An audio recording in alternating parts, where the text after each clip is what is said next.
China on Tuesday reiterated its opposition to unilateral sanctions after the EU reportedly proposed sanctions against several Chinese companies for allegedly helping Russia develop attack drones that were used in its invasion of Ukraine. The proposal came up at the gathering of the group of 7 foreign ministers this week in Italy, where they agreed to work on appropriate measures against China and other countries that they believed have aided Russia's operation. At a daily news briefing in Beijing, Chinese Foreign Ministry spokesperson Mao Ning insisted that the country strictly controls dual-use items, including civilian drone exports, and opposes the use of civilian drones for military purposes. Ning defended China's cooperation with Russia as not targeted at any third party and pointed to Moscow's trade with Western countries, including the EU and the US. "We urge the EU not to apply double standards or smear and shift blame onto China," she added. Separately, Mao said China sincerely hoped Myanmar could restore stability as soon as possible when asked about the decision of the rebel group Tong National Liberation Army to resume dialogue with the military junta after a year-long battle along the border. "We have been urging all parties in the northern Myanmar conflict to cease fire and resolve issues through dialogue and consultation, working together to achieve a soft landing for the situation in northern Myanmar," Mao said, adding that the country would help facilitate peace talks to its best. China was able to use its close ties to the regime and the Three Brotherhood alliance groups to broker a ceasefire in January in northern Shan State, where much of the fighting has been. At the briefing, Mao said she noted Donald Trump's threats to impose sweeping new tariffs on Mexico, Canada and China as soon as he takes office, but had no comment on that. She added that China was open to dialogue and asked if China was seeking communication with the Trump transition team over the tariff issue. On Monday, Trump said he would impose a 25% tax on all products entering the country from Canada and Mexico, and an additional 10% tariff on goods from China, as part of his effort to crack down on illegal immigration and drugs.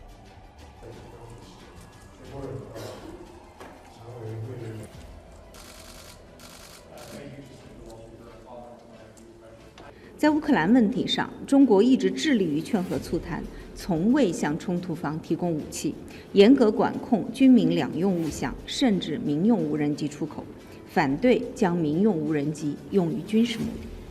中俄企业正常交往合作不针对第三方，不应受到第三方的干扰和影响。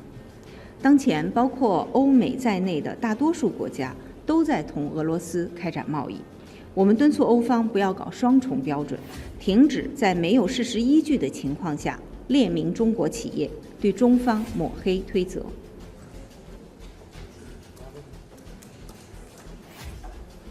我们坚决反对缅甸生战生乱，真心希望缅甸局势能够尽快恢复稳定，一直敦促缅北冲突各方停火止战，通过对话协商解决问题，共同推动缅北局势软着陆。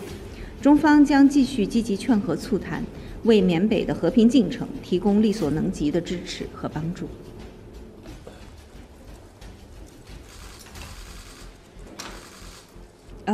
你这个问题我目前没有可以提供的信息，但是作为原则，我们对于保持对话沟通是持开放态度的。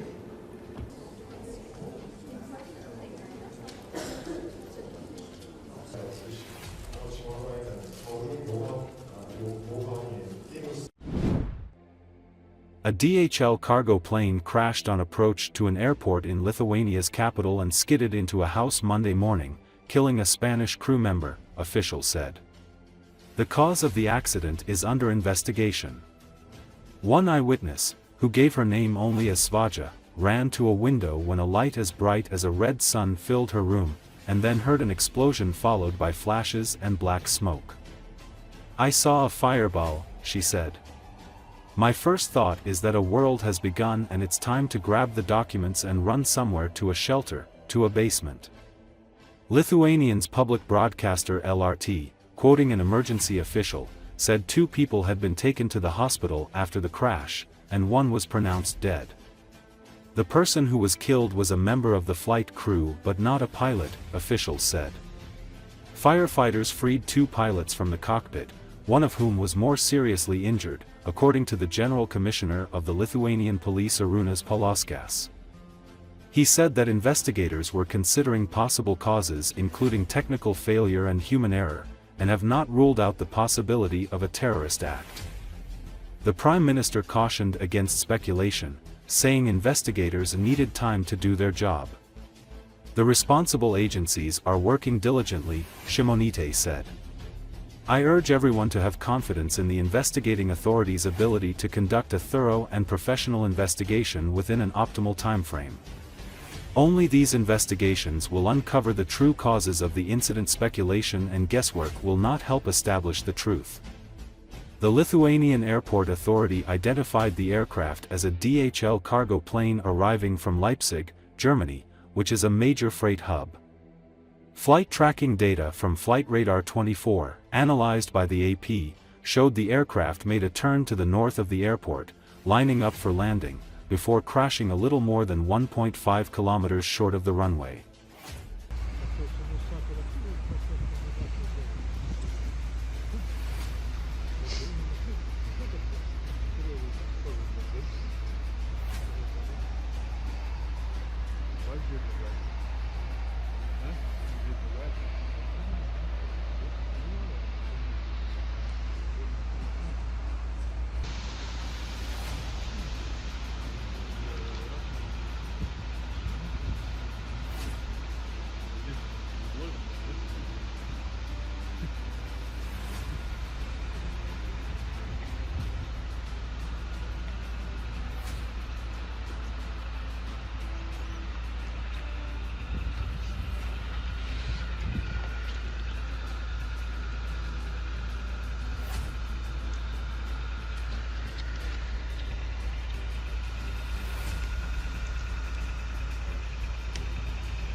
Здесь лента кончается.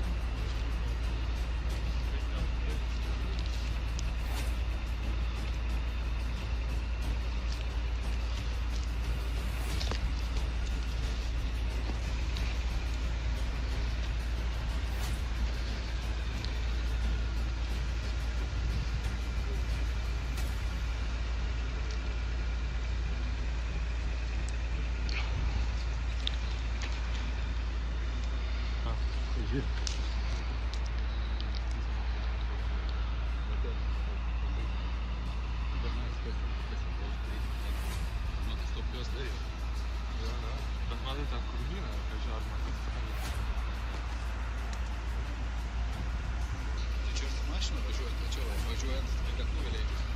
Tai efektinga. Tai dabar kai čia